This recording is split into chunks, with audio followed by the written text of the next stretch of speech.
Hello friends, good morning to all of you. स्वागत है आपका हमारे यूट्यूब चैनल पूजा में साथ साथ 9 में। आज हम आपके लिए लेके आए हैं क्लास 8 का जो बुक चेंज हुआ है न्यू वाला, उसी का चैप्टर नंबर 5 जिसका नाम है क्या निराश हुआ जाए। ये जो चैप्टर है ये बहुत इंटरेस्टिंग चैप्टर है और इस चैप्टर में हमें ऐसी कई घटनाओं के बारे में देखने को मिलेगा जो शायद हमारे साथ भी कभी ना कभी हुआ होगा। आप लोगों ने बस गाड़ी का यात्रा तो किया होगा, तो जब भी आप कभी बस गाड़ी का यात्रा करते हैं तो कभी हो सकता है कि जब आप बस पे चढ़े हों, बस बिगड़ गया हो या फिर एक्सीडेंट हो गया हो। ठीक है, ये सारी चीज़ें कभी ना कभी मतलब लोगों के साथ हो ही जाती है। तो उसी तरह की चीज़ें हमें इस चैप्टर में भी देखने को मिलेगा। और कभी कभी ऐसा भी होता है कि जो चीज़ें गलत नहीं होती है उसको भी हम गलत समझ लेते हैं। तो इस चैप्टर में भी वैसी ही चीज़ें दिखाई गई हैं। सबसे पहला चैप्टर जो है वो हम उसका नाम पढ़ते हैं। लिखा हुआ है क्या निराश हुआ जाए। ये पूछा जा रहा है समाज वालों से कि क्या निराश हुआ जाए आजकल के चीज़ों को लेकर, जो आजकल हमारे समाज में गंदगी फैली हुई है। क्या सच में हम ठीक है, तो सबसे पहले आपको बता दें कि ये जो चैप्टर है इसको लिखा गया है हजारी प्रसाद द्विवेदी जी के द्वारा। हजारी प्रसाद द्विवेदी जी ने इस चैप्टर को लिखा है और बहुत ही सटीक और सलीके से इन्होंने लिखा है, हमें समझने में काफ़ी आसानी होगी। सबसे ज़रूरी बात यह है कि अगर आप इस वीडियो को देख रहे हैं और अगर आपने सब्सक्राइब नहीं किया है तो सब्सक्राइब कर लें और अपने दोस्तों के पास शेयर भी कर दें ताकि उनको भी ये चैप्टर से जो सीख मिल रही है वो सीखने को मिले। आइए बिना देर किए, बिना आपका समय गंवाए हम इस चैप्टर को स्टार्ट करते हैं। आइए, तो हम आपको इसमें लाइन बाई लाइन पढ़ के हिंदी समझाने वाले हैं, तो ध्यान से टाइम देकर इसको आप समझिएगा। देखिए क्या लिखा हुआ है। मेरा मन कभी कभी बैठ जाता है। समाचार पत्रों में ठगी, डकैती, चोरी, तस्करी, भ्रष्टाचार के पत्र भरे रहते हैं। आरोप प्रत्यारोप का कुछ ऐसा वातावरण बन गया है कि लगता है कि देश में कोई ईमानदार आदमी नहीं रह गया है। ठीक है, आगे देखते हैं। लिखा हुआ है हर व्यक्ति को संदेह की दृष्टि से देखा जाता है। जितने ही ऊंचे पद हैं उनमें उतने ही अधिक दोष दिखाए जाते हैं। जैसे जो लोग न्यूज़ पढ़ते हैं, अखबार पढ़ते हैं, उनको आजकल की चोरी डकैती जो गलत चीज़ हो रही हैं उन सब चीज़ों का खबर रहता है। हम लोग नहीं पढ़ते हैं तो नहीं समझ में आता है कि क्या हो रहा है समाज में। हजारी प्रसाद द्विवेदी जी बहुत सारे अखबार न्यूज़पेपर पढ़ा करते थे, तो उन्होंने जब भी न्यूज़पेपर पढ़ा, जब भी अखबार पढ़ा, तो उन्होंने यही देखा कि हर रोज़ इसी तरह का चीज़ें छप रही है। कहीं चोरी हुआ है, कहीं डकैती हुआ है, कहीं कोई किडनैप हो गया है। इस तरह की चीज़ें मतलब अखबार में देखने के मिलती है। तो हजारी प्रसाद द्विवेदी जी कह रहे हैं कि अब तो समझ में नहीं आ रहा है कि हम किस पर भरोसा करें और किस पर ना करें। यानी कि अगर कोई व्यक्ति आपका हेल्प भी करना चाहता है, कि अगर मान लीजिए आपको बस में बैठे हैं, आपको प्यास लगा हुआ है, अगर कोई पानी दे रहा है पीने के लिए, तो उस पर भी हमको शक रहता है कि क्या मतलब अच्छा आदमी है कि ख़राब आदमी है, कुछ मिला के न दे दे। ठीक है, तो इन सारी चीज़ों के लेकर हजारी प्रसाद द्विवेदी जी ने इस चैप्टर को लिखा है और बताया है कि मतलब ऐसा आजकल का समाज गंदा हो चुका है कि अच्छे व्यक्ति पर भी हम भरोसा नहीं कर सकते हैं।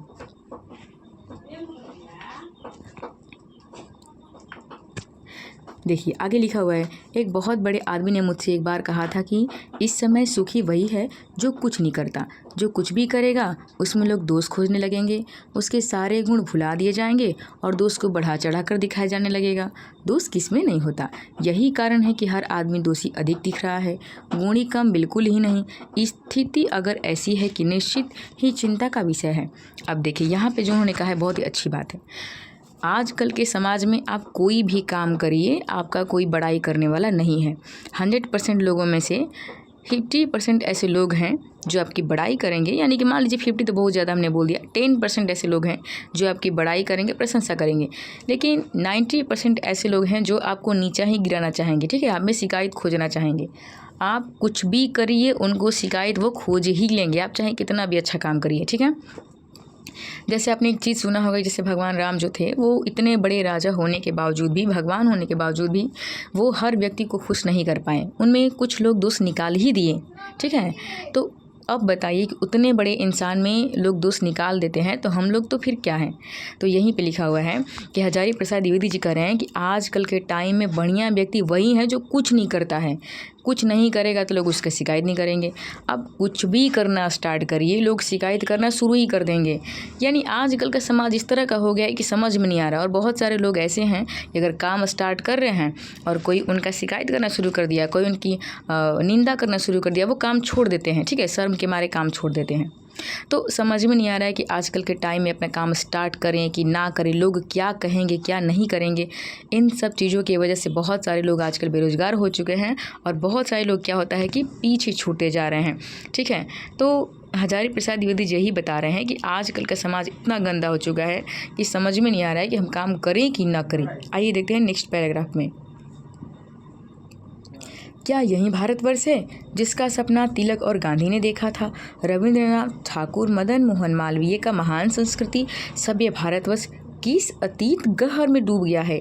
आर्य, द्रविड़, हिंदू, मुसलमान, यूरोपीय, भारतीय आदर्शों की मानव महासमुद्र क्या सूखा ही रह गया? मेरा मन कहता है कि ऐसा नहीं हो सकता। हमारे महान मनुष्यों के सपना का भारत है और रहेगा। आइए, हजारी प्रसाद द्विवेदी जी कह रहे हैं कि हम जब इस भारत को देख रहे हैं, आज के समाज को हम जब देख रहे हैं, तो हमें समझ में नहीं आ रहा है कि क्या यही भारत का सपना हमारे गांधी जी ने देखा था? क्या इसी तरह के भारत का सपना बाल गंगाधर तिलक ने देखा था? क्या रविंद्रनाथ टैगोर ने ऐसा ही भारत बनाने की सपना देखी थी? मदन मोहन मालवीय जो थे, क्या ऐसे ही भारत बनाना चाहते थे? तो हमें समझ में नहीं आता है कि मन हमारा जो भारत है वो किस तरह से लोग बनाना चाहते थे और बन किस तरह से गया है। जिस तरह से आज भारत है, ठीक है, वो लोग कभी ऐसा भारत बनाना नहीं चाहते थे, लेकिन हम लोग इस भारत में इस तरह से गंदगी फैला कर रख दी है कि समझ में नहीं आता है कि क्या पहले के लोग ऐसा ही भारत चाहते थे? बिल्कुल भी नहीं। जो ये हजारी प्रसाद द्विवेदी जी हैं, वो इस चैप्टर को बहुत गहराई से लिखे हैं। अगर आप समझने की कोशिश करिएगा तो आपको बहुत अच्छे तरीके से समझ में आएगा। इस चैप्टर को आप अंत तक देखिएगा क्योंकि ये चैप्टर आपके लिए बहुत इंपॉर्टेंट होने वाला है। इस चैप्टर से क्वेश्चन बहुत एग्जाम में पूछने वाला है क्योंकि ये चैप्टर हमारी कंट्री से रिलेटेड है, इसलिए बहुत ज़्यादा इंपॉर्टेंट है। आइए देखते हैं आगे। आगे लिखा हुआ है, यह सही है कि इन दिनों कुछ ऐसा माहौल बना है कि ईमानदारी से मेहनत करके जीविका चलाने वाले निरीह और भोले भाले श्रमजीवी पीस रहे हैं और झूठ तथा फरेब रोजगार करने वाले फल फूल रहे हैं। ईमानदारी को मूर्खता का पर्याय समझा जाने लगा है। सच्चाई केवल भीरू और बेबस लोगों के हिस्से पड़ी है। लिखा हुआ है कि इस स्थिति में जीवन के महान मूल्यों के बारे में लोगों की आस्था ही हिलने लगी है। देखिए, ये बता रहे हैं कि आजकल के टाइम में अगर कोई ईमानदार है ना तो लोग उसको मूर्ख समझ रहे हैं। जैसे मान लीजिए आप गए कहीं दुकान पे और आपने कुछ सामान ख़रीदा और मान लीजिए कि आपने 100 रुपये दिया और उसमें 90 रुपया काटना था और 10 रुपया आपको लौटाना था, लेकिन दुकानदार ने क्या किया कि आपको 90 रुपया लौटा दिया, ठीक है, 80 रुपये बेसी दे दिया।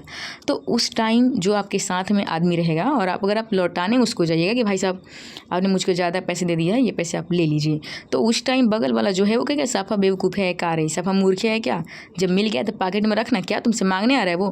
मतलब आजकल के टाइम में अगर आप ईमानदारी वाला काम करिएगा ना तो लोग आपको बेवकूफ़, बदतमीज़, एकदम मतलब जो घटियापन एकदम आदमी कह देगा, ठीक है।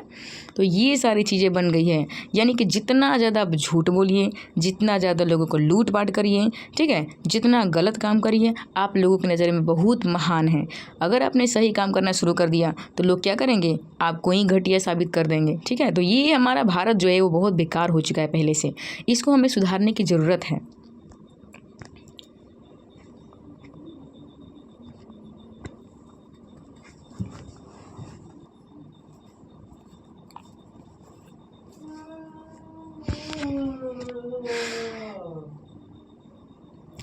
आगे लिखा हुआ है कि भारतवर्ष ने कभी भी भौतिक वस्तुओं की संग्रह को बहुत अधिक महत्व नहीं दिया है। उसकी दृष्टि से मनुष्य के भीतर जो महान आंतरिक गुण स्थिर भाव से बैठे हुए हैं वही चरम और परम है। लोभ, मोह, काम, क्रोध आदि विचार मनुष्य में स्वाभाविक रूप से विद्यमान रहते हैं, पर उन्हें प्रधान शक्ति मान लेना और उन्हें अपनी मन बुद्धि को इशारे पर छोड़ देना बहुत बुरा आचरण है। अब देखिए यहाँ पे लिखा क्या हुआ है। यहाँ पे कहा जा रहा है कि जो भारत है पहले के जो लोग थे वो इन जो भौतिक चीज़ों को सुख को हम जब खरीद रहे हैं उन सब चीज़ों से वो लोगों को कोई मायने नहीं था, वो लोग अपने अपने में खुश रहा करते थे।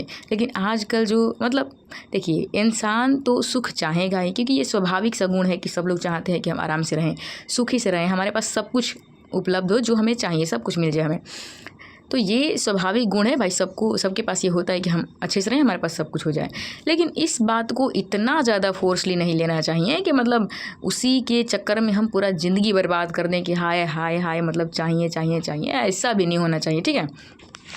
मतलब किसी चीज़ को इतना भी फोर्स नहीं करना चाहिए, इतना भी मतलब नहीं बढ़ाना चाहिए कि वो उससे हमारी ज़िंदगी ही बर्बाद हो जाए। हाँ, थोड़ा बहुत हमारे पास रहना चाहिए हमारी मतलब चीज़ों के लिए, हमारी भावनाओं को पूरा करने, इच्छाएँ पूरी करनी, लेकिन हर मतलब उसी में डूब नहीं जाना चाहिए।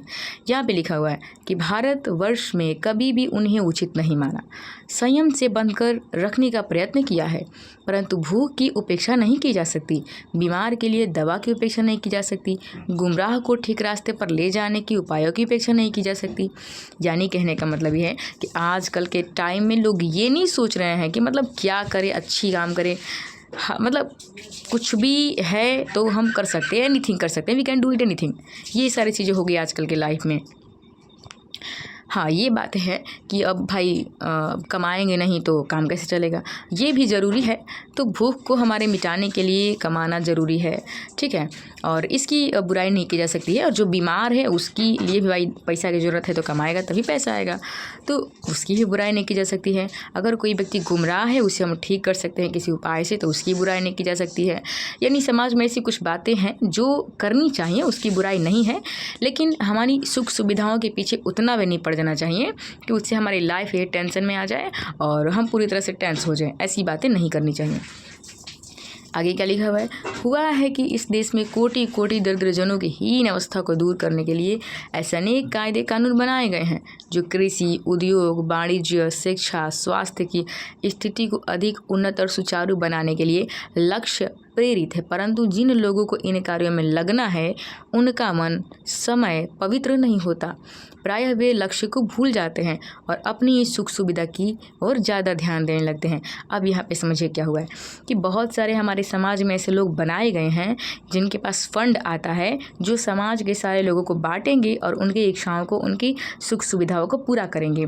लेकिन हमारे समाज में जो लोग बनाए गए हैं उनके पास अगर फंड आता है तो सबसे पहले वो अपने पेट भरने लगते हैं, सबसे पहले अपने घर की कोठिला भरने लगेंगे, सबसे पहले अपनी इच्छाएं पूरी करेंगे, और जो बच जाएगा उसमें से लोगों को देंगे, और नहीं देंगे तो कौन पूछने जा रहा है। तो ये सारी चीज़ें हो गई है। जैसे आप जानते होंगे कि हमारे समाज में वार्ड बनाए जाते हैं, मुखिया बनाए जाते हैं, सरपंच बनाए जाते हैं, तो इन सारे लोगों को हम सरकार जो है वो चुनती है, बनाती है, हम लोग चुनते हैं, बनाते हैं कि वो हमारी इच्छाओं को पूरी करेंगे। अगर सरकार की तरफ से कोई लाभ आ रहा है, सुविधा आ रहा है, सुख सुविधा कुछ आ रही है तो वो हमें देंगे। लेकिन उनके पास अगर फंड आ रही है तो वो पहले खुद का हवेली भरना चाहते हैं, और फिर अगर बचा तो समाज वाले को देंगे और नहीं तो नहीं देंगे। तो ये सारी चीज़ें बहुत गलत है।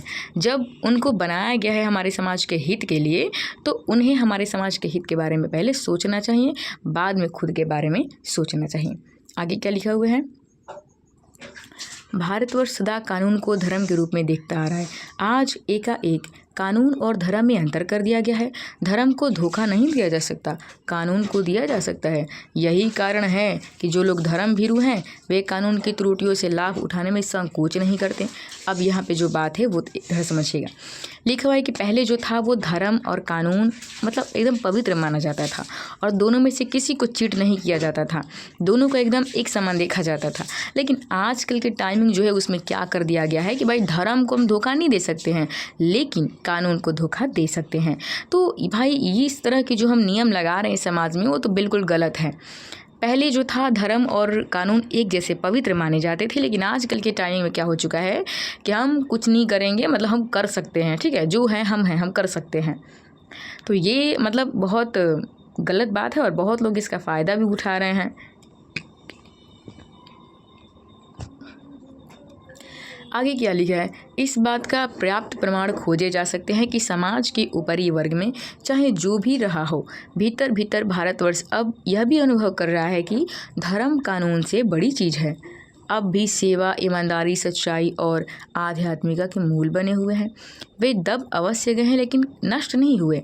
आज भी मनुष्य जो प्रेम करता है, महिलाओं का सम्मान करता है, झूठ और चोरी को गलत समझता है, दूसरे के पीड़ा पहुंचाने को पाप समझता है, हर व्यक्ति अपनी व्यक्तिगत जीवन में इस बात का अनुभव करता है और समाचार पत्रों में भ्रष्टाचार जो इतना है उसको मतलब ख़त्म करने की सोचता है। देखिए, हजारी प्रसाद द्विवेदी जी ने इस लाइन में आपको ये समझाया है कि हमारे समाज में कुछ ऐसे लोग हैं, ठीक है, जो इस तरह की काम को करते हैं, लेकिन कुछ ऐसे भी लोग हैं, कुछ गिने चुने ऐसे भी लोग हैं जो इन सब कामों को गलत समझते हैं। महिलाओं को सम्मान देते हैं, अच्छी बात है। झूठ नहीं बोलते हैं, अच्छी बात है। चोरी को गलत समझते हैं, ये भी अच्छी बात है। दूसरों को पीड़ा पहुंचाना गलत समझते हैं, ये भी बात है, ठीक है। तो कुछ लोग ऐसे भी हैं जो दूसरे को कष्ट देना, दूसरे को पीड़ा पहुंचाना, इसको बुरी बात समझते हैं और उसको दूर करना चाहते हैं। लेकिन कुछ लोग ऐसे भी हैं जो इन्हीं को अपना धर्म, अपना कानून सब कुछ बना के रखे हुए हैं। अगर किसी को पीड़ा पहुंचाने से हमें लाभ हो रहा है तो आजकल के टाइमिंग में कोई पीछे नहीं हटेगा किसी को पीड़ा पहुंचाने से। आजकल के टाइमिंग में जो पैसा है वो सब कुछ है।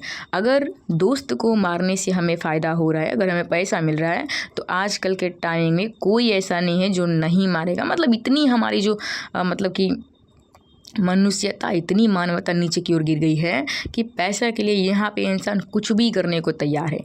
हजारी प्रसाद द्विवेदी जी कह रहे हैं, लेकिन उसमें भी कुछ गिने चुने ऐसे लोग हैं जो इन सब चीज़ों को गलत मानते हैं और मानना भी चाहिए जहाँ तक उम्मीद है।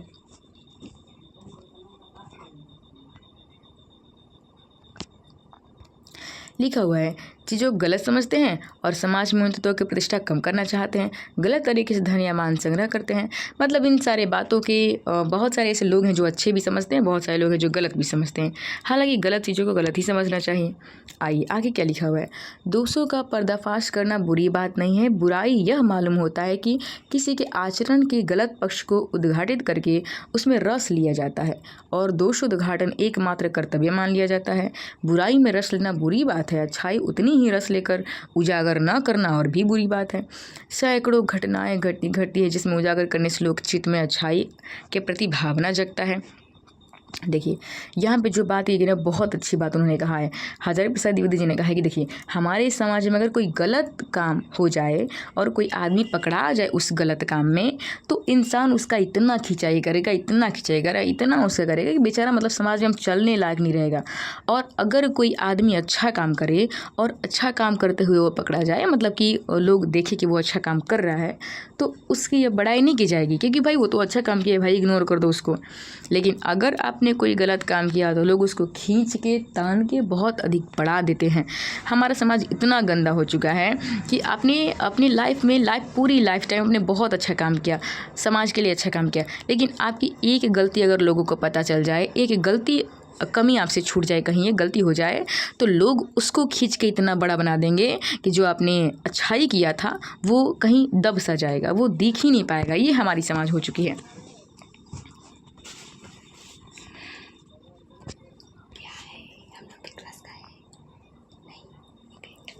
एक बार रेलवे स्टेशन पर टिकट लेते हुए गलती से मैंने 10 के बजाय 100 रुपये का नोट दे दिया और मैं जल्दी जल्दी गाड़ी में आके बैठ गया। थोड़ी देर में टिकट बाबू उन दिनों सेकंड क्लास के डिब्बों में हर आदमी का चेहरा पहचानते हुए मेरे पास आए और मुझे पहचान लिए। उन्होंने मुझे पहचान लिया और मुझे बड़ी विनम्रता के साथ मेरे 90 रुपये जो थे मेरे हाथ पे रख दिए।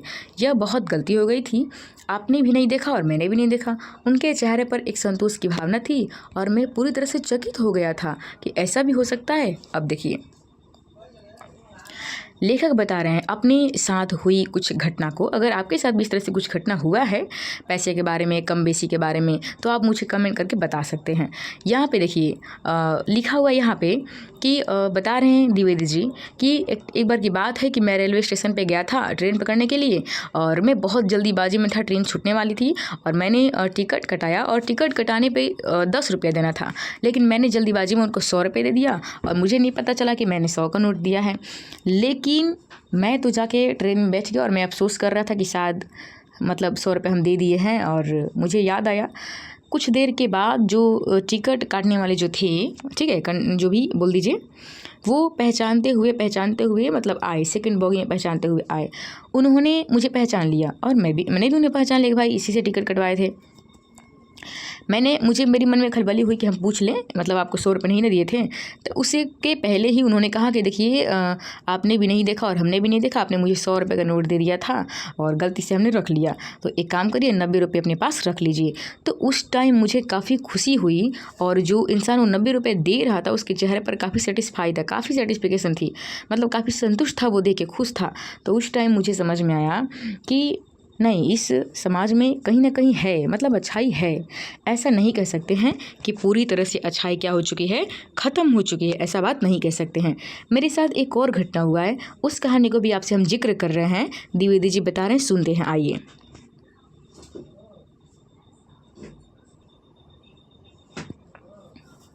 लिखा हुआ है, कैसे कहूँ कि दुनिया से सच्चाई और ईमानदारी लुप्त हो गई है। वैसे अनेक अवांछित घटनाएं भी हुई है, परंतु घटना ठगी और वंचना से अनेक घटनाओं से अधिक शक्तिशाली है। एक बार मैं बस में यात्रा कर रहा था, मेरे साथ मेरी पत्नी थी और मेरे 3 बच्चे थे। आइए कहानी सुनते हैं, कैसा कहानी है। खराबी थी, बस रुक रुक के चलती थी। गंतव्य से कोई 8 किलोमीटर पहले ही एक निर्जन सुनसान स्थान पे बस ने जवाब दे दिया। रात के कई 10 बजे होंगे और बस में यात्री घबरा गए। कंडक्टर उतर गया और एक साइकिल लेके चलता बना। लोगों को संदेह हो गया कि धोखा दिया जा रहा है, ठीक है। बस में बैठे लोगों ने तरह तरह की बातें करना शुरू कर दी। यहाँ डकैती होती है, 2 दिन पहले ही यहाँ बस को लूटा गया था। परिवार सहित मैं भी अकेला था और बच्चे पानी पानी चिल्ला रहे थे, पानी का कहीं ठिकाना नहीं था और ऊपर से आदमियों में डर समा गया था। देखिए ये जो कहानी थोड़ा सा, ये जो वीडियो है थोड़ा सा लंबा हो चुका है क्योंकि ये चैप्टर भी थोड़ा सा लंबा है, तो आप थोड़ा सा धैर्य करके देखते रहिएगा, बहुत इंटरेस्टिंग कहानी है। एक बार की बात है कि द्विवेदी जी मतलब यात्रा कर रहे थे बस में और रात को 10 बजा था, ठीक है। बस में सब लोग बैठे थे, रात को 10 बज गया था और कम से कम जहाँ जाना था वहाँ से 8 किलोमीटर पहले, ठीक है, जहाँ पहुँचना था मंजिल पे, वहाँ से 8 किलोमीटर पहले ही बस बिगड़ गई, ठीक है। सुनसान रास्ते पे 10 बजे रात में बस बिगड़ गई। जब बस बिगड़ गई तो सारे लोग डर गए, क्योंकि मतलब डर था कि शायद बस को लूट न लिया जाए, क्योंकि कुछ लोग उन्हीं में से बता रहे थे कि इसी जगह पे लगभग 2-3 दिन पहले एक बस ख़राब हो चुका था और ड्राइवर और कंडक्टर जो भी थे वो सारे मिल के बस जो भी खलासी थे मतलब बस के लोगों को लूट लिए, पैसा कौड़ी सब छीन लिए। तो इन लोगों को शायद लगा कि सेम टू सेम वही चीज़ें यहाँ पर भी हो रही है और सारे लोग डर गए। लेखक भी डर गए क्योंकि उनके साथ उनकी पत्नी थी और उनके 3 बच्चे भी थे, ये भी डर गए। लेकिन फिर भी अंदर एक साहस बंदे थे और सोच रहे थे कि देख रहे थे आगे क्या हो रहा है। इन्होंने बताया है कि जैसे ही बस बिगड़ा वैसे ही जो कंडक्टर था, बस कंडक्टर खलासी, वो उतरा और फटाक से साइकिल पर बैठा और चलते बना। लोग इसको सोचकर और डर गए देख के कि भाई वो भाग कहाँ गया, गाड़ी मतलब हुआ और भाग गया, बंद हुआ भाग गया। तो इस बात को लेकर लोग और डर गए कि शायद वो लियाने गया होगा लूटने पाटने के लिए। ड्राइवर के चेहरे पर हवाइयाँ उड़ने लगी, लोगों ने उसे पकड़ लिया था मारने के लिए और वह बड़े कातर ढंग से मेरी ओर देखने लगा और बोला, हम लोग बस को कुबा कर रहे हैं, मैं बचाइए, सारे लोग तो मुझे मार ही डालेंगे।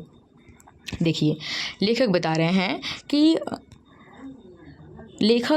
हैं कि बस के सारे लोग उतर गए, भाई कंडक्टर तो भाग गया लेकिन बस जो ड्राइवर था वो उसी में बैठा हुआ था। लोगों ने बस ड्राइवर को उतारा और पकड़ लिया और मतलब सब उसे मारो मारो मारो मारो सब करने लगा। बेचारे ड्राइवर दम डर गया कि भाई ये तो मारिए देगा हमको मिल के। और जो लेखक थे वो बेचारे किनारे खड़े थे अपनी पत्नी और बच्चे को लेकर। तो लेखक की ओर देखा कि भाई ये वो आदमी है जो अकेले खड़ा है, नहीं मार रहा है। तो मतलब कहा ड्राइवर साहब कि देखिए बचाइए बचाइए हमें, मतलब आप थोड़े अच्छे जान पड़ते हैं, बचाइए, हम लोग बस की मतलब प्रतीक्षा कर रहे हैं, बस ले आ रहे हैं, खोजने के लिए वो गया है, कुछ देर तक वेट कीजिए, अगर वो नहीं लगा तो हमको मार दीजिएगा, लेकिन अभी हमको छोड़ दीजिए, वो बस लाने गया है, हम लोग गलत अभी नहीं है। मैंने यात्रियों को समझाया कि मारना ठीक नहीं होगा, परंतु यात्री घबरा गए, सुनने को तैयार ही नहीं थे। इसी बातों में मत आइए, धोखा दे रहा है, कंडक्टर के डाकुओं को भेज दिया है। देखिए यहाँ पे जो लेखक कह रहे हैं कि यहाँ पे देखिए यहाँ पे मारा जा रहा है लोगों को, ठीक है, किस तरह से, ये आप देख रहे हैं किस तरह से मारने के लिए लोग घेर दिए हुए हैं। आगे देखते हैं। लेखक कह रहे हैं कि हमने समझाया बस वालों को, अरे मत मारो, वो बता रहा है ना कि कुछ देर तक रुक जाओ। रुक जाते हैं कुछ देर तक और जो लोग हैं वो मतलब देख लेते हैं आ रहा है कि नहीं आ रहा है, फिर मतलब जो होगा वो करेगा। लेकिन देख लो, मैं भी बहुत भयभीत था। ड्राइवर को किस तरह से मारपीट से बचा। 1.5-2 घंटे बीत गए। सब कोई पानी और मतलब भूख से व्याकुल था। मेरी और मेरी पत्नी का तो हालत ही बुरी हो गई था। लोगों ने ड्राइवर को मारा तो नहीं, पर उसे एकदम बस से उतार कर घेर के रखा। पहले ड्राइवर को समाप्त कर देना उचित जान पड़ा। मेरी गिड़गिड़ाने का कोई विशेष असर नहीं हुआ। इस समय मैं देखता हूँ कि खाली बस चली आ रही है, पर उस पर हमारा बस कंडक्टर भी बैठा हुआ है। उसने आते ही अड्डे से नई बस लाया हूँ, बैठिए, बस चलाने लायक नहीं है। और फिर मेरे पास एक लोटे में पानी और थोड़ा दूध लेकर आया हूँ। पंडित जी, बच्चों का रोना मुझसे देखा नहीं गया, वहीं दूध मिला, थोड़ा ले आया। यात्रियों में फिर जान आई। सबने उसे धन्यवाद दिया, ड्राइवर से माफ़ी मांगी और 12 बजे से पहले ही बस अड्डे पहुँच गए। यहाँ पे कितनी अच्छी इंटरेस्टिंग कहानी है। मतलब 1.5-2 घंटे बीत गए। बेचारा खलासी गया था, बोला था कि आ जाएंगे, और बस का ही मतलब भाई इंतज़ाम करने में बस का टाइम तो लगेगा, एक नया बस। तो वहाँ पे क्या हुआ कि मतलब वो चला गया और ड्राइवर को लोग पकड़ लिए। लेखक से समझाए कि मत मारो, आ जाने दो। 1.5-2 घंटे बीत गए। लोगों में और खलबली मच गई।